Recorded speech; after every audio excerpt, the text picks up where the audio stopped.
Hello students, in this video we shall discuss the peninsular rivers. In the map you can see some rivers and lakes are shown. All these rivers and lakes are located in South India. So all the rivers which are flowing in South India are generally termed as peninsular rivers. As we know, a peninsula means area surrounded by water from three sides. Hence, South India is a peninsula.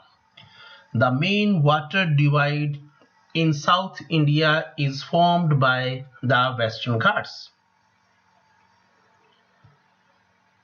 Most of the rivers of the peninsula, for example, Mahanadi, Godavari, Krishna and Kaveri, flow eastwards.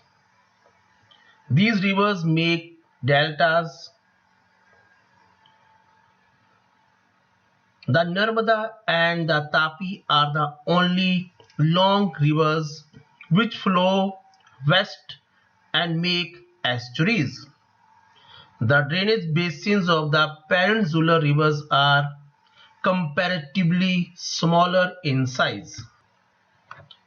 The Narmada Basin. The Narmada rises in the Amarkantak Hills in Madhya Pradesh. It flows towards the west. On its way to the sea, the Narmada creates many wonderful locations. The Marble Rocks near Jabalpur is an example of that wonderful location. Do you know the Narmada River Conservation Mission has been undertaken by the government of Madhya Pradesh by a scheme named Namami Devi Narmade. All tributaries of the Narmada are very short. The Narmada basin covers parts of Madhya Pradesh and Gujarat. The Tapi Basin. The Tapi rises in the Satpura ranges in the Baitul district of Madhya Pradesh. The coastal plains between Western Ghats and the Arabian Sea are very narrow, hence the coastal rivers are very short. The main best flowing rivers such as Sabarmati, Mahi, Periyar, etc. The Tapi flows in a rift valley parallel to the Narmada. Its basin covers parts of Madhya Pradesh, Gujarat and Maharashtra. The Godavari Basin. The Godavari is the largest South Indian river. It rises from the slopes of the Western Ghats in the Nasik district of Maharashtra. Its length is about 1,500 km. It drains into the Bay of Bengal. The Godavari is joined by a number of tributaries such as Bardha, Vanganga, Panganga, etc. Because of its length and the area it covers, it is also known as the Dakshin Ganga. The Mahanadi Basin. The Mahanadi rises in the highlands of Chhattisgarh. It flows through Odisha. The length of the river is around 860 km. Its drainage basin is shared by Maharashtra, Chhattisgarh, Jharkhand and Odisha. The Krishna River. The Krishna River rises from a spring near Mahabaleshwar. This river flows about 1,400 km and reaches the Bay of Bengal. The Tungabhadra, the Koyna, the Musi, and the Bhima are some of its tributaries. Its drainage basin is shared by Maharashtra, Karnataka, and Andhra Pradesh. The Kaveri Basin. In the map, you can see river Kaveri flowing from Karnataka to Tamil Nadu. The Kaveri rises in the Brahmagiri range of the Western Ghats and it reaches the Bay of Bengal in south of Kadalur in Tamil Nadu. The total length of the river is about 760 km. Its main tributaries are Amravati, Himavati and Kabini. Its basin drains parts of Karnataka, Kerala and Tamil Nadu. Do you know the river Kaveri makes the second biggest waterfall in India? This is known as Shiva Samudram Falls. Next topic is lakes. Lakes are very important in our life. You must be familiar with the Valley of Kashmir and the famous Dal Lake. Dal Lake is also famous for houseboats and shikaras. The houseboats attract thousands of tourists every year. Hence, Dal Lake is very famous tourist spot in Srinagar. India has many lakes. These differ from each other in size and other features. Most lakes are permanent.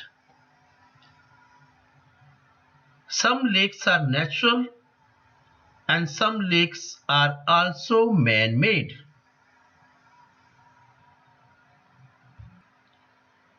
This is view of Dal Lake.